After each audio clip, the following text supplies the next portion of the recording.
There you go.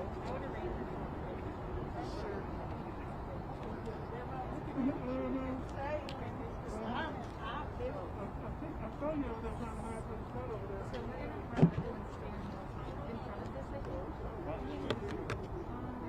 think behind it.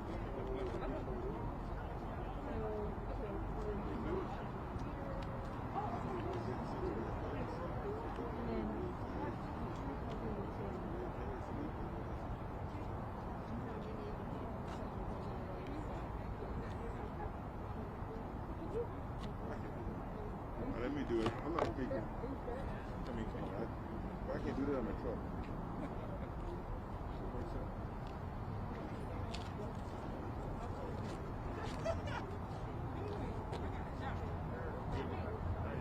Keep your job. Right. Wait.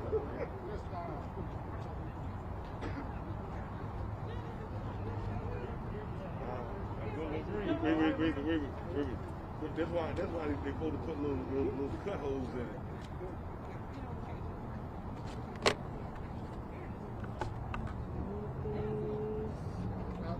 Am I leaving this on the whole time? If there's enough distance.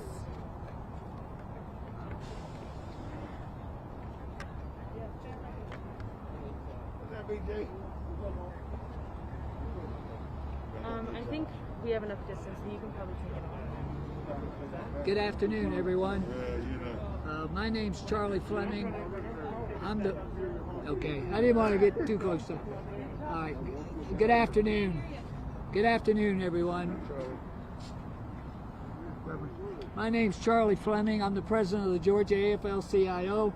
I want to thank you for coming out here to the IBEW building to hear about this press conference that we've called about some of the shameful acts that the Republicans are trying to do to the Affordable Care Act.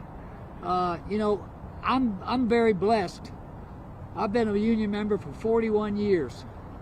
I've never worried about my health care or my insurance because I have a good union contract. But I have many friends, and there are many people out there, millions of people out there, that do struggle to have the kind of health care that they need to be able to provide for their families. And what the Republicans are trying to do with this lawsuit to do away with the Affordable Care Act, it's really very shameful. When you think about it, we're in the middle of a pandemic, and people are struggling every day. People are contacting this virus every day. And now they're going to be able to say, if this lawsuit were to take effect, that you have a pre-existing condition because you caught this virus of no fault of your own. It doesn't make sense. It's not fair. And that's the reason why the Georgia AFL has endorsed Reverend Warnock. He's a man who cares about the working class. He's a man who cares about people having, matter of fact, he wants to expand health care in this country. He's a man who cares about people making livable wages. He's a man who cares about public education. And he's the man that our working people, the working people of the Georgia AFL-CIO, are proud to have endorsed and are proud to call a partner in this fight for him to become one of the next senators from this great state of Georgia. So I'm glad you're here. I appreciate the time. But the last thing I'll say is shame on the Republicans.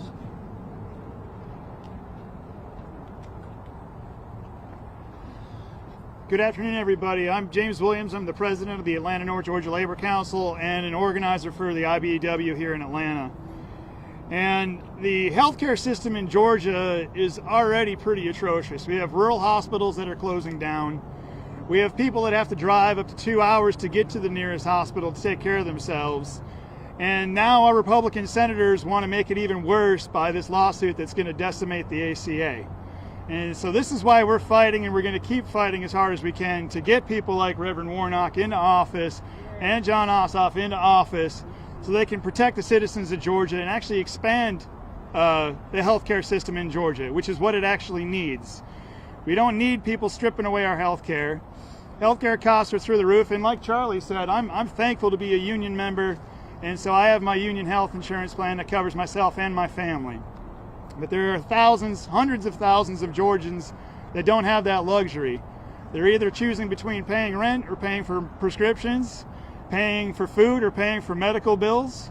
And like I said, it shows you exactly who our Republican senators are, that they want to make this even worse for Georgia citizens and Georgia working families. So again, that's why we are proudly standing here next to Reverend Warnock and fighting this fight with the ACA. Thank you.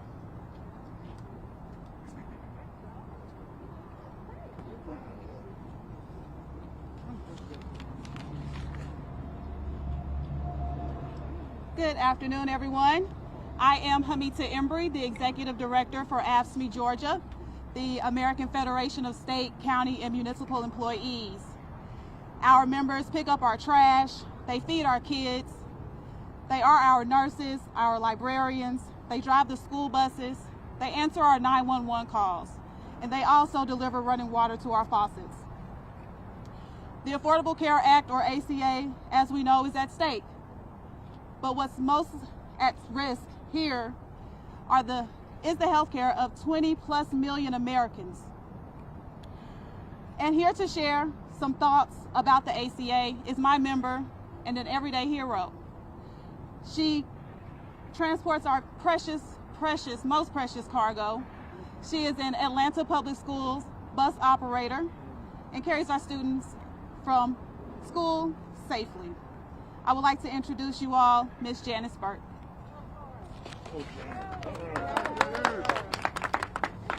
Good afternoon, everyone. My name is Janice Burt. I have been a bus driver for Atlanta Public Schools for 33 years. I love my job. I love my students. But more than just a bus driver, I am a mother and a grandmother. And I'm a child of God. The Affordable Care Act is important. The Affordable Care Act, let's call it what it is. It's a law. It's all of my children to stay on medical plan until age 26. It's a law that says I don't lose my health care if I lose my job. It's a law that says the powerful insurance company can no longer deny me and my children of my grandchildren of health care for you call pre-existing condition. Example, pre-existing conditions are high blood pressure, asthma, and diabetes. Access quality health care in America must be right and not a privilege. For the wealthy or well-connected, we need a fighter in Washington. I said we need a fighter in Washington for us and our families. The denial of affordable health care is not only unfair, it's un-American. We are a better nation than that, and we need to elect a senator that will speak up and stand up for us. Thank you. All right, yeah.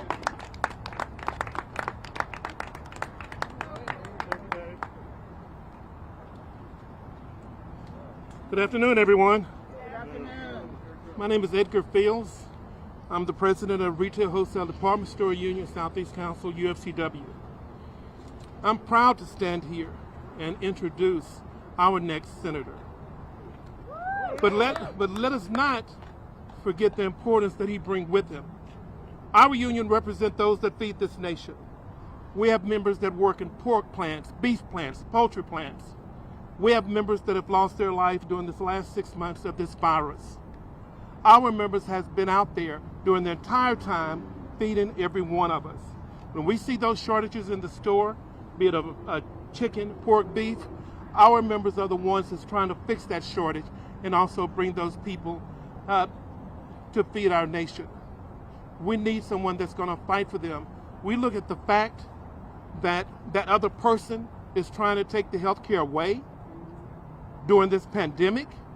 We look at the fact that we have people dying every day, but yet and still, they're up there with the Supreme Court trying to take this right away. Just like the speaker ahead of me said, this is not a privilege, this is a right. Right? So we most definitely need someone to be that voice, to be that person that speaks for all of us. I've known our next senator since he came here in 2005. There's a lot of history as far as the fact of where he is. I've watched the growth as far as Ebenezer Baptist Church. I've watched him get into the community to be a voice for those that are voiceless. You don't see a preacher today that is active in the community, but this one is. You look at his humble beginnings, where he came from. I tell folks all the time that I'm just as comfortable in the projects as I am in the White House. He can say the same thing. All right. And let me not continue as far as this introduction, but let's bring the person up that we all came to hear and see, and that's Reverend Raphael Warnock.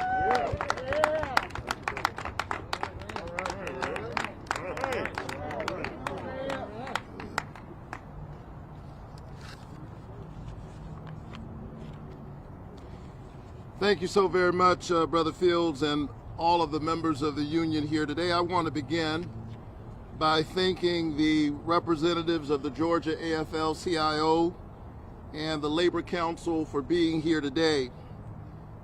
They stand with me emphasizing the importance of expanding access to quality health care for all working families all across Georgia. And I'm so very proud to stand here with them.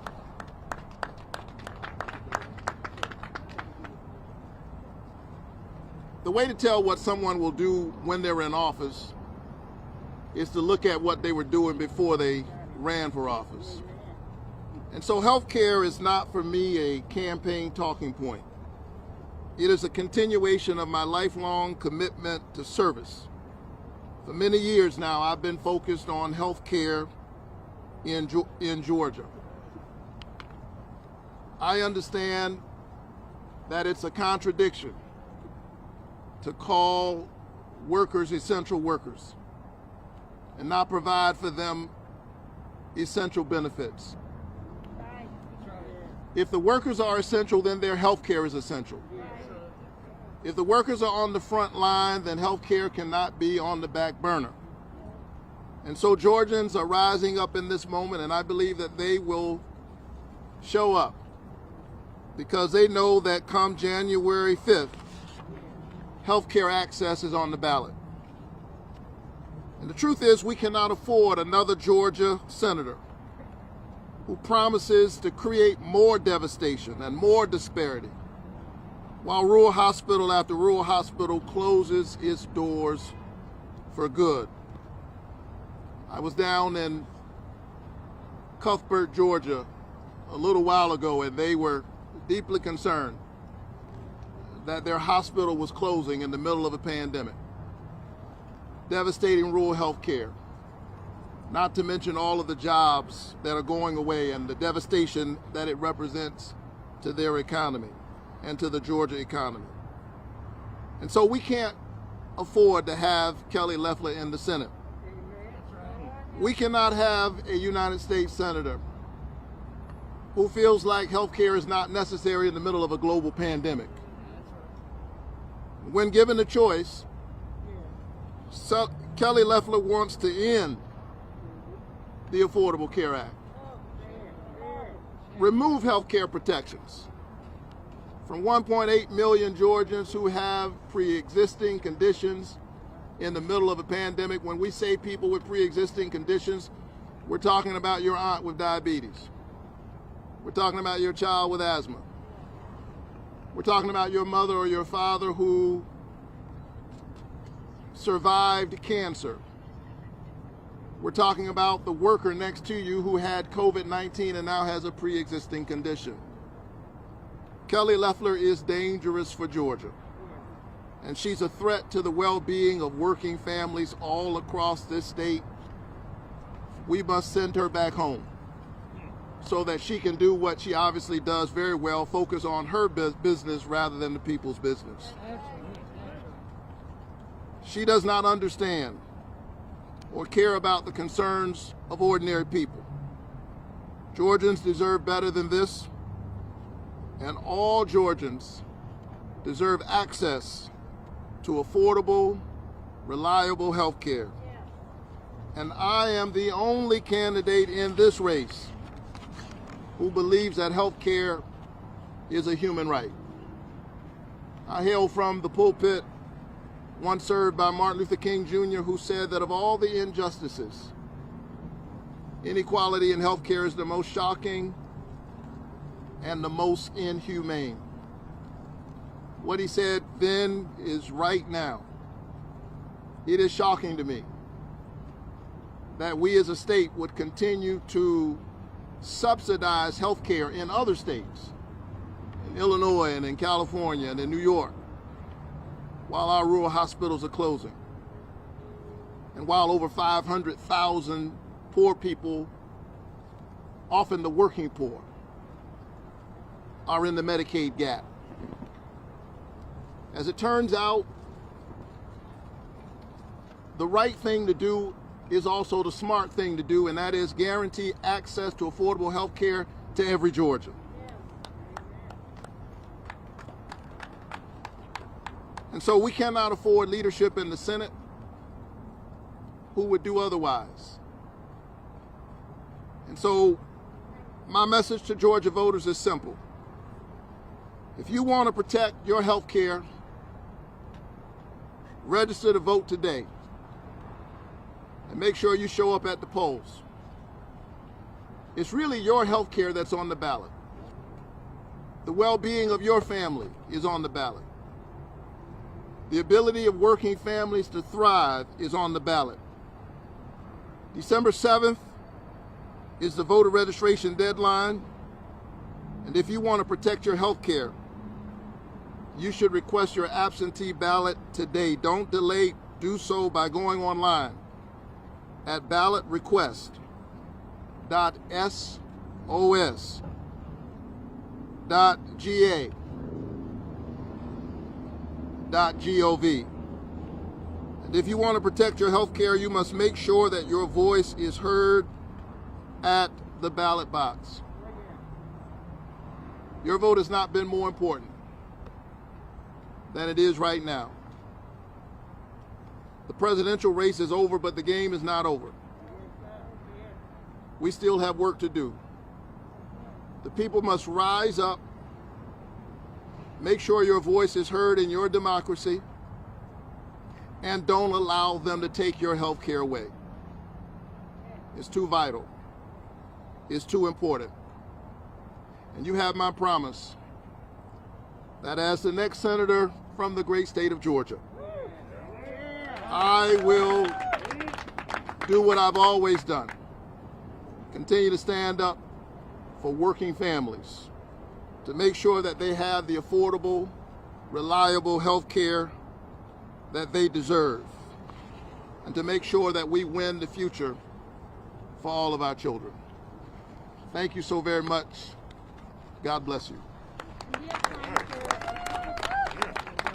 for a couple questions. I'm going to start with Patricia Murphy of the AJC. Hi, Reverend Warnock. John Ossoff has said that he is for a public option for the ACA. Other Democrats are pushing for Medicare for all. Would you vote for either one of those as a member of the Senate? The thing we've got to do is we've got to expand protections, and we've got to make sure that everybody is covered. When we were trying to pass the Affordable Care Act a few years ago, I was disappointed that we didn't pass the public option. And I think that that would be a viable path in this moment and something that I would like to see happen. Go ahead, Tim. So in oral arguments before the Supreme Court on Tuesday, a number of conservative justices expressed skepticism on striking down the entire Affordable Care Act. You and John Ossoff have said that y'all are the two senators standing in the way of that happening. Is the wind taken out of that sail, out of your sails a little bit on that argument, if it doesn't necessarily look like that's what the Supreme Court's considering? Well, the Supreme Court is one branch of our government. I think, and I hope that the Supreme Court will hold up the Affordable Care Act. It is the law of the land, but it's been the law of the land for years now, and that hasn't stopped members of the GOP from voting time and time and time again to repeal the Affordable Care Act. And so I think that the issue is too important for us to assume that they won't continue to attack it. In fact, they've proven the opposite. And so we have to be vigilant. We have to stand up. We have to make sure that the protections that are in place remain in place and that we expand coverage for more Georgians. CNN, go ahead. Just a question about a little recent history. In 2008, Democrats had a very difficult time getting their voters to the polls. How are you going to keep Democratic enthusiasm up in January when Donald Trump is not on the ballot? Oh, this is a very different state than 2008. We've been working really hard for a decade. We have registered hundreds of thousands of voters in this state. And the issue is not with the voters as much as it is with those who are trying to discourage and demoralize certain parts of our electorate. I'm so proud of Georgians because they stood up during the June 9th primary. 1.8 million Democrats showed up. It was record turnout this time around. And I think that people understand what's at stake, and the people are going to rise up one more time and take control of their democracy and protect their health care.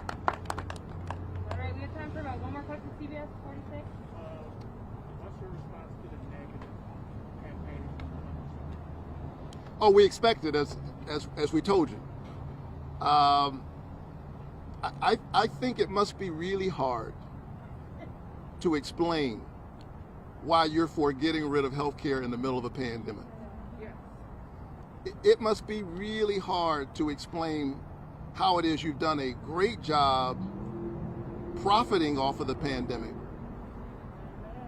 and increasing your wealth portfolio, but you have not managed to provide any COVID-19 relief to the people of Georgia in months. And so they're engaged in a campaign of division and distraction.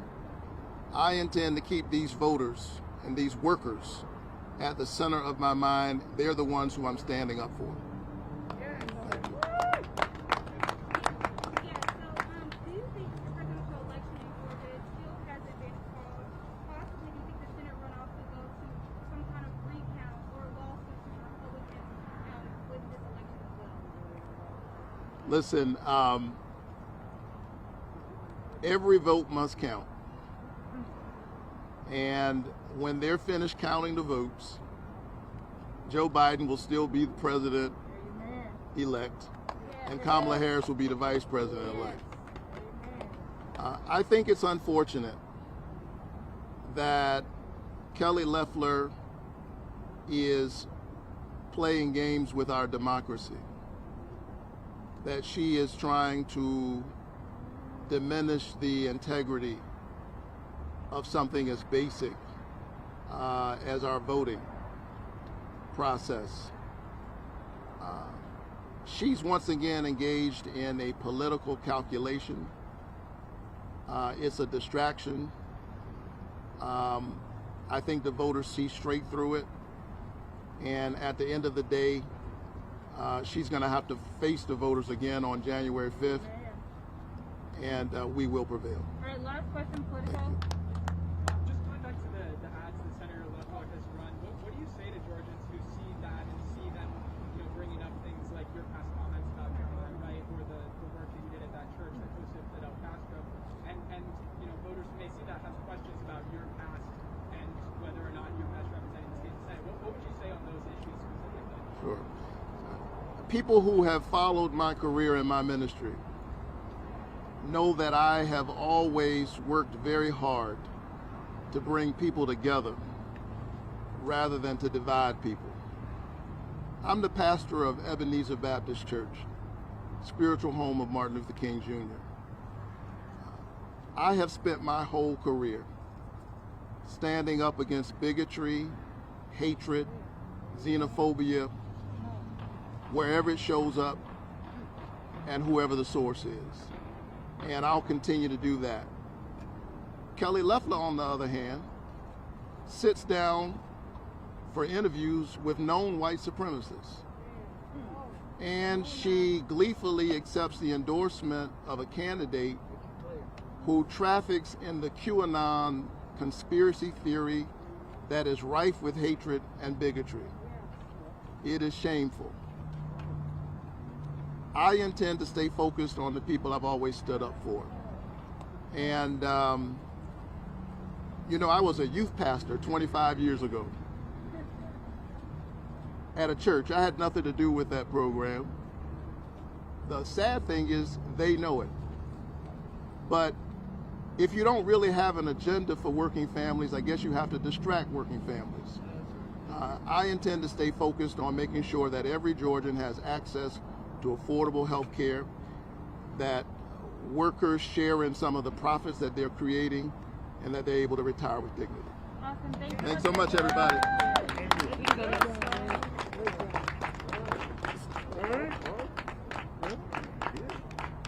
job, Rev.